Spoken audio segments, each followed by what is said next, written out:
Assalamualaikum warahmatullahi wabarakatuh. Kali ini kita akan membahas segala macam masalah tentang pemasangan KWH.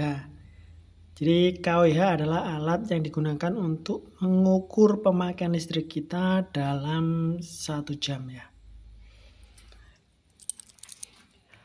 Saat kita memasang listrik ke PLN ya, yang harus kita butuhkan yang pertama adalah IML. IML adalah instalasi milik pelanggan ya, atau instalasi milik langganan. IML itu ada dua ya, IML yang rumit seperti ini ya, yang lengkap ada stop kontak, MCB, box ya, lengkap sama lampu-lampunya ya.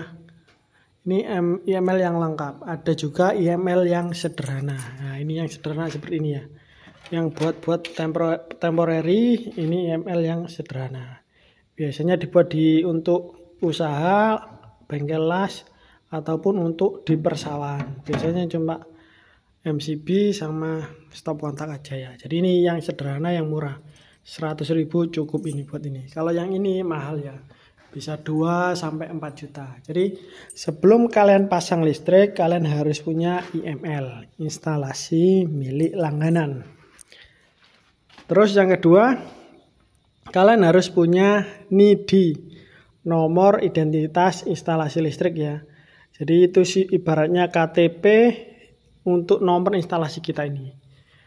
Nah, yang kedua adalah SLO, sertifikat layak operasi. Artinya instalasi kita ini layak dioperasikan karena sudah mengikuti peraturan yang berlaku. Nah, ini di SLO ini kita bisa mengurusnya di kontraktor dekat rumah, di Orange maupun di aplikasi PLN Mobile. Kita kembali ke pertama ya. Untuk IML ya, IML ini ya, ini bisa dipasang sendiri, dipasang tukang listrik, dipasang kontraktor, dipasang vendor, macam-macam. Kalau mau murah ya dipasang sendiri, kalau mau bagus ya dipasang kontraktor ya. Seperti itu ya. Kita lanjut ya, setelah IML, ini di SLO, terus kita pasang lewat aplikasi PLN Mobile ya. Kita download dulu aplikasi PLN Mobile, nanti kita daftarkan akun, kita pasang lewat aplikasi PLN Mobile. Ada 2 KWH ya, 2 KWH yang token sama yang ini. Kalau yang ini udah jarang, biasanya kita diarahkan ke token. Jadi lebih baik pakai prabayar yang pasti-pasti aja. Nah, setelah pasang ada yang tanya biasanya, untuk setelah pasang itu gimana, nunggu atau gimana? Kita nunggu ya. Jadi kalau nunggu WA dari petugas, nanti petugas datang langsung pemasangan. Kalau ini di SLO kita sudah ada, kita nggak pakai survei. Tapi kalau ini di SLO kita ikut PLN Mobile, biasanya kita ada survei. Oke ya, itu aja ya. Setelah kita pasang di PLN Mobile, bayar nanti beberapa hari ya, antara 2 hari sampai seminggu biasanya KWH sudah terpasang. Kita lanjutkan dengan apa aja sih masalah pada pemasangan KWH ya. Yang pertama, KWH nggak terpasang ya. Itu biasanya kalau kita menggunakan NIDI SLO dari PLN Mobile. Karena itu ada survei, ada survei dulu dan lain-lain, jadi ada proses. Itu biasanya agak lama ya, jadi kadang nggak terpasang-pasang. Tapi kalau ketepaan yang bagus ya bisa cepat ya. Itu apes-apesan aja, kadang cepat kadang enggak. Tapi kalau kita udah punya NIDI SLO dulu, biasanya lebih cepat ya. Oke ya, kita lanjut dengan biaya pasang KWH ya. Pasang KWH itu ada yang pakai jasa, ada yang kita pakai jasa sendiri. Pakai jasa itu biasanya nambah 500 sampai 1 juta ya. Kalau pasang sendiri sesuai dengan aplikasi. Misal ya, pasang 450 VA ya kisarannya 450.000. 900 WA 900.000, 1.300 WA 1,3 juta, 2.200 WA 2,2 juta. Kalikan 100 ya. Terus tambahkan NIDI SLO 100 sampai 300.000 ya, seperti itu.